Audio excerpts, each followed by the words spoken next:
So, hello everyone. In this occasion, we will learn about advice and suggestion. With me, Ati Ulunha, SPD, MPD.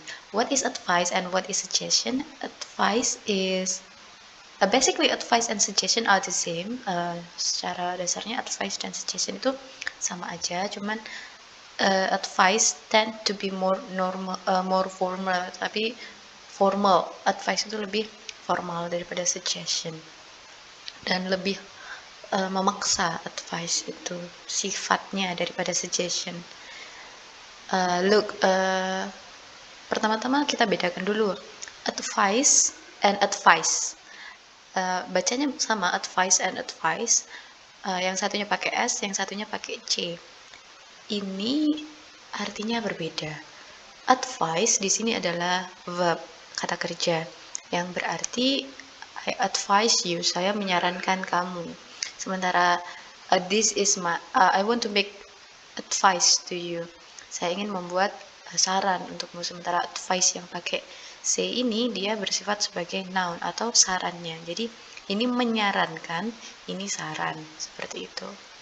Next, sama seperti advice dan advice di atas, ada yang namanya suggest and suggestion. Suggest itu verb, suggestion itu noun. I suggest that you get married soon. Jadi saya menyarankan kamu untuk segera menikah. Sementara to get married soon is my suggestion for you. Untuk segera menikah adalah saranku untukmu. Jadi ini menyarankan, ini saran. Advice itu bisa juga diartikan nasihat ya. Kalau suggest itu hanya bisa diartikan saran. Kemudian sama seperti atasnya, recommend and recommendation. Recommend itu merekomendasikan, sementara recommendation itu rekomendasinya. Ini noun, this one is verb. Jadi tahu gunanya ya, ini kata kerja, ini kata benda. And then for asking for advice or suggestion, you can say, what should I do? What do you think I should do? Aku harus gimana? Aku baiknya gimana nih? Atau what do you think I should do? Menurutmu aku baiknya gimana? Menurutnya aku baiknya ngapain gitu. What's your advice? Saranmu apa? Atau can you give me any recommendation? Ini harusnya ada tanda tanyanya ya. Next. Nah, untuk jawabannya kita bisa pakai banyak banget pilihannya. Sayangnya yang banyak digunakan teman-teman pasti ini, I think you should, I think. Kebanyakan kalau ditanyain saran, kebanyakan jawabnya langsung I think, bla bla bla. Padahal ada banyak pilihan. Contohnya, why don't you go to the office? Kenapa kamu nggak ke kantor aja? Atau why don't you take a rest? Kenapa kamu nggak istirahat aja? Seperti itu. Atau if I were you, I'd go to sleep early. Kalau aku jadi kamu, if I were you, kenapa kok di sini pakainya were? Padahal kan I harusnya was. Tapi kalau untuk sesuatu yang tidak mungkin, kita pakainya were. If I were you, kan aku nggak mungkin jadi kamu. Tapi aku ngomong, kalau aku jadi kamu, I would, aku bakalan ngapain. And then you should atau you shouldn't, you should go to bed early. Kamu harusnya tidur lebih awal. Atau you shouldn't watch too much Korean drama. Kamu nggak boleh nonton terlalu banyak drama Korea misalnya. Atau you should. Nah, you could dan you should ini kalau nggak ada try-nya ya, kalau nggak ada try-nya, could dan should harus diikuti verb satu.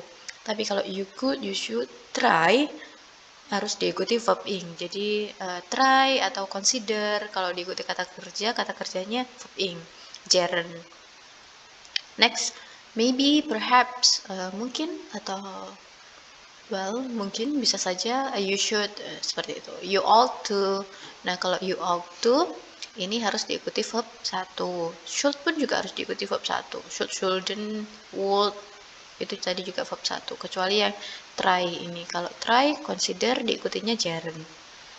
My advice is, saranku adalah, my advice is for you to go to bed early. Untuk ke kasur lebih awal atau tidur lebih awal. I suggest you to Nah, untuk I suggest, ini ada dua macam nih. Ada I suggest you to dan I suggest that you. Jadi, kalau ini bisa tricky banget. Kalau suggest diikuti you, jadi sebelum verb berikutnya harus ada to dulu. I suggest you to get that bag. Saya menyarankan kamu untuk mendapatkan tas itu, misalkan. Tapi kalau you-nya setelah that, jadi I suggest that you get that bag, seperti itu. Ya intinya hati-hati aja. Ini biasanya keplese di sini. Jadi nggak boleh kita bilang I suggest you get that bag. No, harus ada to-nya. Tapi I suggest that you get that bag. Seperti itu. Ini harus latihan sih. Bisa nanti habis ini kita latihan soal. Jadi kalian bisa lebih hafal penggunaan-penggunaan ini semua, terutama yang suggest ini harus diingat. Oke, that's it. Intinya penggunaan modal ya. Ini kan should, itu modal kan.